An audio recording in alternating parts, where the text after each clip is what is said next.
What if the fastest way to grow your Shopify store has nothing to do with social media? No daily TikToks, no trying to become an influencer. And that's a trap many store owners fall into. They think, I need more content, more followers. And sure, social media can work, but it can also become that hamster wheel where you're ever hoping that algorithm is nice to you today. It doesn't have to be that way. We took a brand new business from 0 sales to over $1 million in revenue in less than a year, and not with viral videos, just with ads.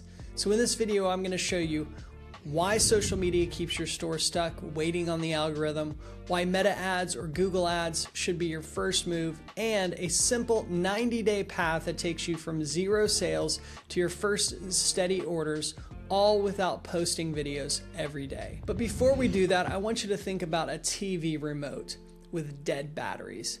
You can press the buttons harder, you can shake it, but none of that fixes the problem. Remote has no power. And that's how a lot of store owners treat social media. They film short videos, they try reels or carousels. They try to be funny or authentic. And when nothing happens, they often give up. But the problem isn't with the effort. The problem is with distribution. On organic social like TikTok or Instagram, you can have a good product and a good offer and still have no control over who sees it. The platform decides who views your content, but ads are different. Ads are like fresh batteries in the remote.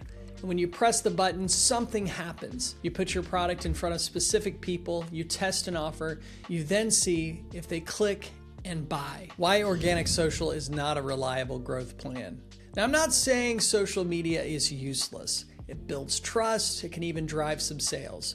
But store owners get into trouble when they treat organic social like it's a growth plan, because organic social is not really yours.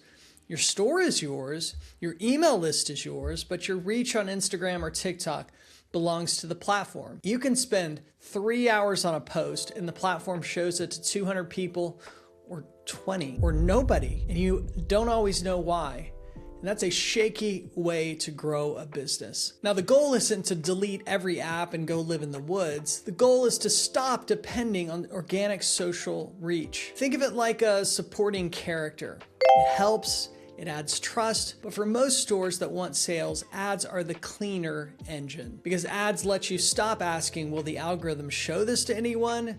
And start asking a better question, if I put this in front of the right people, will they buy? And that's how we took a new business to over $1 million in under a year. Not by posting and praying, but by using ads and find out what worked, then pushing that budget to the stair parts that actually made money.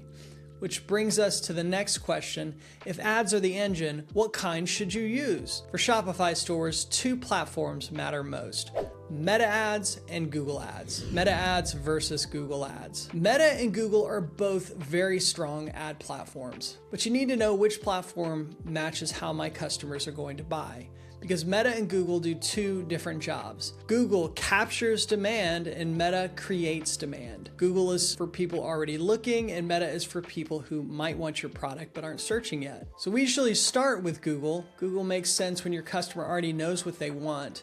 They search waterproof hiking boots or best standing desk for small spaces. They're in shopping mode. Your job is to show up at the exact moment they're looking. You're not interrupting anyone. You're already meeting them where they are. Meta is different. Meta is advertising on Facebook and Instagram. When people scroll, they're watching videos, they're seeing posts. They're kind of avoiding work many times. They're not there to shop. So Meta has to earn attention. That's why creative matters so much. The image, the video, the hook, that's what makes Meta work. Meta is usually the better first move when your product is visual and easier to understand when you see it in action. You could take someone from, I didn't even know that existed, to, I need that in seconds. Here's a simple framework. Start with Google if people already search for what you sell.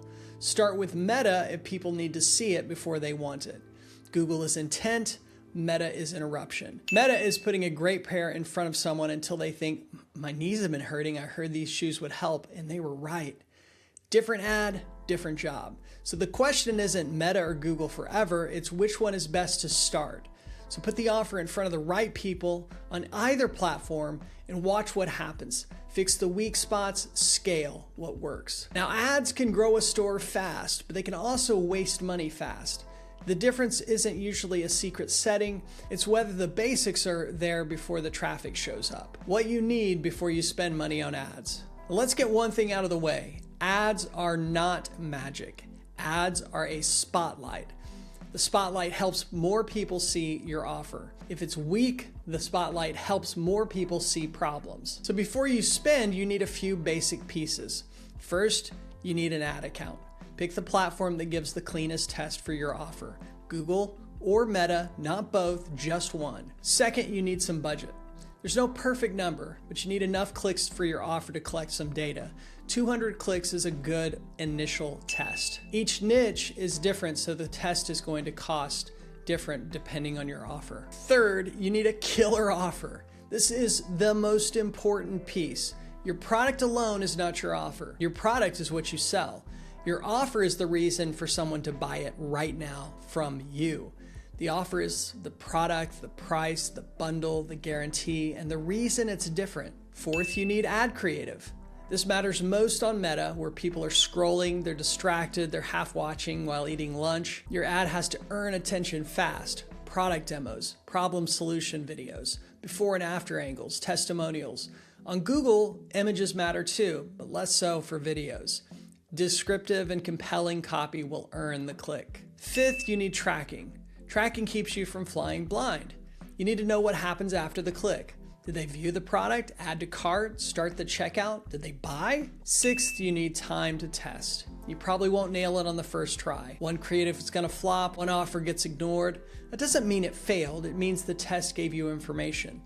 The owners that win keep improving the machine with a better offer, better creative, better page, little improvements stack into real life bank deposits. The 90-day blueprint. Now say you're starting from zero, or maybe you've had a few random sales, but you don't have steady, predictable orders yet.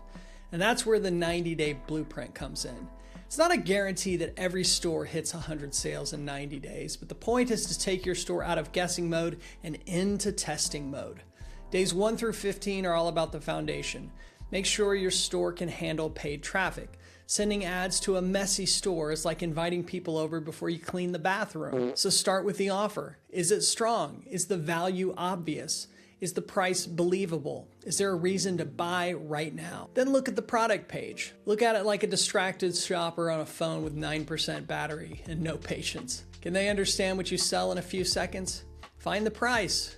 See shipping. Find reviews, add to cart without fighting the page. Then set up tracking. On Meta, the pixel and conversion API. On Google, conversion tracking. It won't make sales happen, but it tells you if the machine is breaking. That's the point of the first 15 days. Not to make everything perfect, but to make the store testable. Second half of your first 30 days, days 16 through 30, are about the first real test. Pick one platform. If people are already searching for what you sell, Google is probably better. If they need to see it in action, Meta may be better.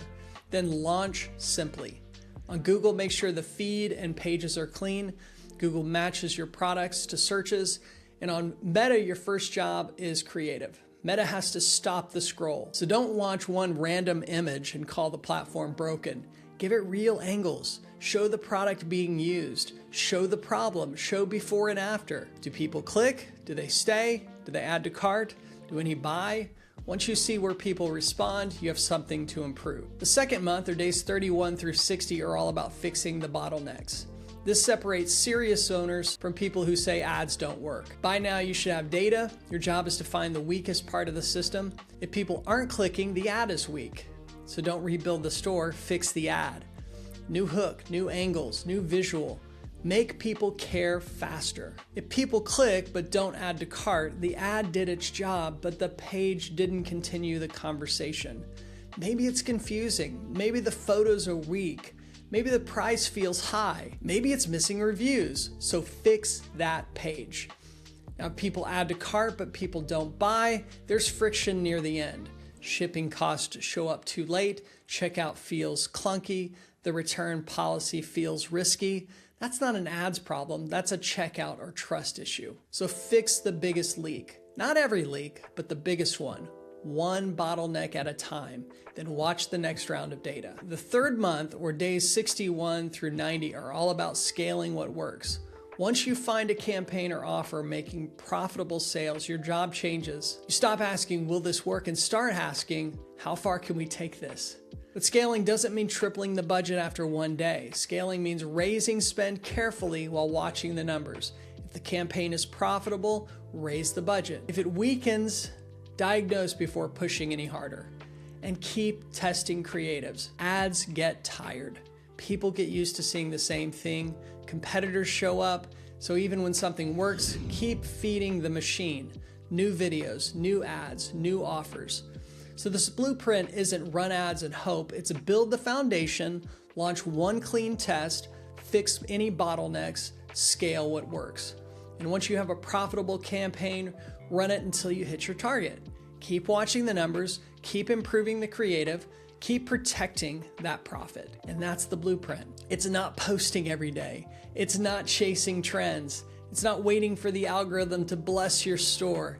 This is a real paid acquisition system. This is how you scale your store with ads without needing to go viral. If you're looking for more help running and growing an e-commerce store, I put together a helpful playlist for you. Just click on the playlist on this screen and I'll walk you through more videos designed to help new store owners go from 0 to their first 100 sales and scale even beyond that.